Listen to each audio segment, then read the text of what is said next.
27 വർഷത്തിന് ശേഷം ഡൽഹി ഭരണം തിരിച്ചുപിടിച്ചിരിക്കുകയാണ് ബി.ജെ.പി. അരവിന്ദ് കെജ്രിവാൾ, മനീഷ് സിസോദി ഉൾപ്പെടെയുള്ളവരെ പരാജയപ്പെടുത്തിയാണ് ഡൽഹിയിലെ ആം ആദ്മി പാർട്ടി ഭരണത്തിന് ബി.ജെ.പി. അന്ത്യം കുറിച്ചത്.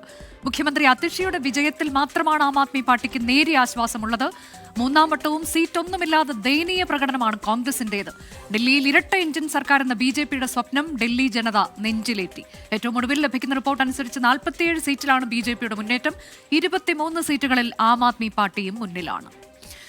ഞങ്ങളുടെ പ്രതിനിധികൾ തത്സമയ വിവരങ്ങളുമായി ആദ്യം വിനീത വിജിയിലേക്ക്. വിനീത, അങ്ങനെ 27 വർഷത്തെ കാത്തിരിപ്പിനൊടുവിൽ ബി.ജെ.പി. തിരിച്ചെത്തുകയാണ്. ഇന്ദ്രപ്രസ്ഥം തിരിച്ചുപിടിക്കുന്നു.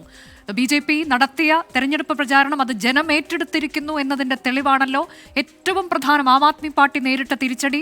അരവിന്ദ് കെജ്രിവാൾ ഉൾപ്പെടെ പ്രമുഖർ, മനീഷ് സിസോദിയയും ഉൾപ്പെടെയുള്ളവർ പരാജയപ്പെടുമ്പോൾ അതിഷിയുടെ വിജയം അവർക്ക് നേരിയ ആശ്വാസമാണ്. പക്ഷേ ഇനി എന്ത്, മുന്നോട്ടെങ്ങനെ പാർട്ടിയെ നയിക്കുമെന്നൊക്കെയുള്ള ഒട്ടേറെ ചോദ്യങ്ങൾക്ക് അവർ മറുപടി കണ്ടെത്തേണ്ടി വരും.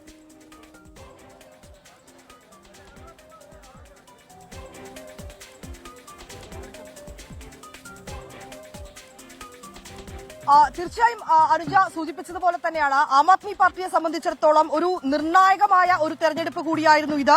മദ്യനയ അഴിമതി ഉൾപ്പെടെയുള്ള കാര്യങ്ങൾക്ക്, അത്തരമുള്ള വിവാദങ്ങൾക്ക് പിന്നാലെ നടക്കുന്ന ഒരു തെരഞ്ഞെടുപ്പ്. ആ തെരഞ്ഞെടുപ്പിലാണ് അരവിന്ദ് കെജ്രിവാൾ അടക്കം, മനീഷ് സിസോദിയ അടക്കമുള്ള നേതാക്കളുടെ ദയനീയമായിട്ടുള്ള പരാജയം ഉണ്ടായിരിക്കുന്നത്. മനീഷ് സിസോദിയ ആദ്യം നിന്നിരുന്ന മണ്ഡലത്തിൽ നിന്ന് മാറി പിന്നീട് ജംഗ്പൂരിലേക്ക് അടക്കം നിന്നത് ഒരു വിജയപ്രതീക്ഷ മുന്നിൽ കണ്ടായിരുന്നു. പക്ഷേ ആ പ്രതീക്ഷ പോലും വിഫലമായി പോയ സാഹചര്യമാണ് നമുക്ക് ഡൽഹിയിൽ കാണാൻ കഴിഞ്ഞത്. നേരിയ ഒരു ആശ്വാസം എന്ന് ആം ആദ്മി പാർട്ടിക്ക് എടുത്തു പറയാൻ കഴിയുന്നത് അതിഷിയുടെ ഒരു വിജയം മാത്രമാണ്. ബാക്കി കാര്യങ്ങളൊക്കെ ഒഴിച്ചാൽ വലിയ പ്രതീക്ഷയിലുണ്ടായിരുന്ന പാർട്ടി ഈ തെരഞ്ഞെടുപ്പിന്റെ ആദ്യ റൗണ്ടുകളൊക്കെ എണ്ണി തുടങ്ങിയപ്പോൾ തന്നെ മൂക്കുകുത്തി വീഴുന്നൊരു സാഹചര്യം തന്നെയാണ് നമുക്ക് കാണാൻ കഴിഞ്ഞിരുന്നത്. കാരണം എക്സിറ്റ് പോൾ ഫലങ്ങളൊക്കെ വന്നിരുന്നുവെങ്കിലും അതിലല്ല, ഞങ്ങൾക്ക് ജനങ്ങളിലാണ് വിശ്വാസം എന്നാണ് ആം ആദ്മി പാർട്ടി പറഞ്ഞിരുന്നത്. ഇതാ ഇപ്പോൾ ആ ജനവിധി തന്നെ പാർട്ടിക്കെതിരായിരിക്കുന്നു എന്ന രീതിയിൽ തന്നെയാണ് കാര്യങ്ങൾ പോകുന്നത്. ഞാനിപ്പോൾ നിൽക്കുന്നത് ബി.ജെ.പി. പാർട്ടി ആസ്ഥാനത്താണ്. വലിയ ആവേശവും ആഘോഷവുമാണ് ബി.ജെ.പിയുടെ പാർട്ടി ആസ്ഥാനത്തിന് മുന്നിൽ നമുക്ക് കാണാൻ കഴിയുന്നത്. അനുജ സൂചിപ്പിച്ചതുപോലെ തന്നെ കഴിഞ്ഞ 27 വർഷത്തിനു ശേഷം രാജ്യതലസ്ഥാനത്ത് അധികാരം പിടിച്ചെടുക്കാൻ കഴിഞ്ഞതിന്റെ വലിയ ആത്മവിശ്വാസത്തിലും വലിയ ആഘോഷത്തിലുമാണ് ഇവിടെ പ്രവർത്തകരൊക്കെ തന്നെ ഉള്ളത്. നിരവധി പ്രവർത്തകർ ഇവിടേക്ക് എത്തിക്കൊണ്ടേയിരിക്കുകയാണ്. നേതാക്കളൊക്കെ തന്നെ ഇതിനോടകം എത്തിയിട്ടുണ്ട്. അവർ ഏറ്റവും പ്രധാനമായും പറയുന്നത് ഈ 10 വർഷത്തെ ആം ആദ്മി ഭരണത്തിന്റെ അഴിമതി, ആ അഴിമതിക്ക് ഒരു അറുതി ഉണ്ടാക്കാൻ ബി.ജെ.പിക്ക് കഴിഞ്ഞിരിക്കുന്നു. അവരുടെ അഴിമതികളും അവരുടെ ഈ ഭരണവിരുദ്ധ വികാരവും ഒക്കെയാണ് അത് പുറത്തു കൊണ്ടുവരുന്നതിനും അതുമായി ബന്ധപ്പെട്ട ജനങ്ങളിലേക്ക് കൃത്യമായ അവബോധം ഉണ്ടാക്കാനും ഒക്കെ ബി.ജെ.പിയുടെ ഈ പ്രചരണത്തിലൂടെ സാധിച്ചിരിക്കുന്നു. അത് തന്നെയാണ് ഇത്തരത്തിലേക്ക് വലിയൊരു വിജയത്തിലേക്ക് ബി.ജെ.പി. എത്തിച്ചതെന്നും പറയുന്നുണ്ട്. ഏറ്റവും പ്രധാനമായി പറയേണ്ടത് ഈ മോദി തരംഗം 2014 ഉണ്ടായ മോദി തരംഗം മറ്റെല്ലാ ഇടങ്ങളിലും ഉണ്ടായപ്പോഴും രാജ്യതലസ്ഥാനത്ത് ബി.ജെ.പിയെ സംബന്ധിച്ചിടത്തോളം കാലിടറുന്ന ഒരു സാഹചര്യമാണ് ഉണ്ടായിരുന്നത്. പക്ഷേ ഇതാ 27 വർഷത്തിനു ശേഷം രാജ്യതലസ്ഥാനത്തിന്റെ അധികാരത്തിലെ അമരത്തിലേക്ക് എത്തിയിരിക്കുകയാണ് ബി.ജെ.പി. എന്നുള്ളത് തന്നെയാണ്. വലിയ ആഘോഷം അവിടെ നടക്കുന്നുണ്ട്. പ്രവർത്തകർ മധുരം വിതരണം ചെയ്തും പ്രധാനമന്ത്രിക്ക് അഭിവാദ്യം അർപ്പിച്ചുമൊക്കെ അവർ ആവേശത്തിലാണ്. മറ്റിടങ്ങളിൽ നിന്നടക്കമുള്ള ബി.ജെ.പി. പ്രവർത്തകർ ഇവിടേക്ക് എത്തിക്കൊണ്ടേയിരിക്കുകയാണ്. വൈകിട്ട് പ്രധാനമന്ത്രി സംസാരിക്കുന്നുണ്ട്, പ്രവർത്തകരെ അഭിസംബോധന ചെയ്യുന്നുണ്ട്. നമുക്ക് ദൃശ്യങ്ങളിൽ കാണാൻ കഴിയുന്ന പോലെ തന്നെ വലിയ ഒരു ആവേശത്തിൽ തന്നെയാണ് പ്രവർത്തകർ. बहुत खुशी है, गरीबों का पैसा लूट कर शीश महल में रहने वाले को जनता नकार दी है. അദ്ദേഹം പറയുന്നത് നേരത്തെ തന്നെ ഈ അരവിന്ദ് കെജ്രിവാളുമൊക്കെയായി ബന്ധപ്പെട്ടുകൊണ്ടുള്ള ഒരു ആരോപണം, അദ്ദേഹത്തിന്റെ വസതി മോടി പിടിപ്പിക്കൽ അടക്കമുള്ള ആരോപണങ്ങൾ ഉണ്ടായിരുന്നു. അതൊക്കെയാണ് പ്രവർത്തകർ പറഞ്ഞത്. खुशी है, बहुत खुशी है, बहुत खुश है. एक तरीका से 27 साल का सपना पूरा हुआ, 27 साल का वनवास खत्म हुआ और जैसे देश का विकास हो रहा है उसी तरीके से दिल्ली का विकास होगा. हमारे मोदी जी दिल्ली का विकास करेंगे और रफ्तार से होगा.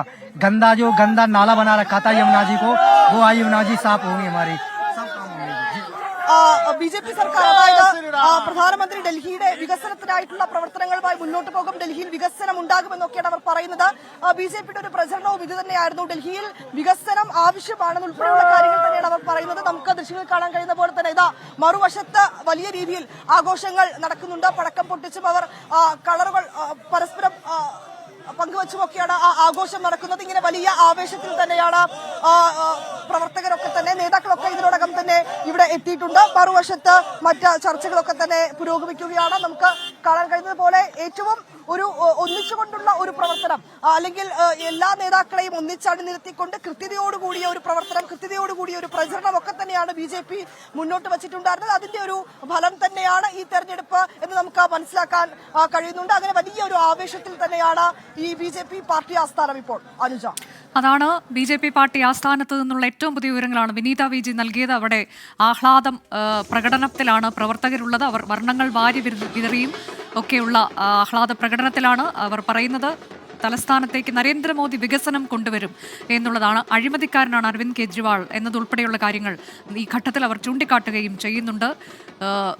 ആം ആദ്മി പാർട്ടിയെ സംബന്ധിച്ച് 23 സീറ്റ് എന്നുള്ളതാണ് നിലവിൽ. അതിൽ ഇരട്ടിയിലേറെ സീറ്റുകൾ BJPക്ക് നേടാൻ കഴിഞ്ഞിട്ടുണ്ട്. 47 സീറ്റുകൾ എന്നത് മാജിക് നമ്പർ 36 50 സീറ്റിന് മുകളിൽ നേടുമെന്നൊരു ശുഭപ്രതീക്ഷ ഇന്ന് രാവിലെ BJP പങ്കുവച്ചിരുന്നു. എന്നാൽ 47 എന്നുള്ളതാണ് നിലവിൽ വന്നിട്ടുള്ള ഒരു ലീഡ് നില. കോൺഗ്രസിനാകട്ടെ ഒരു സീറ്റ് പോലും ഇക്കുറിയും നേടാൻ കഴിഞ്ഞിട്ടില്ല. എന്നാൽ വോട്ട് വിഹിതത്തിൽ നേരിയ വർധനയുണ്ടായിട്ടുണ്ട്.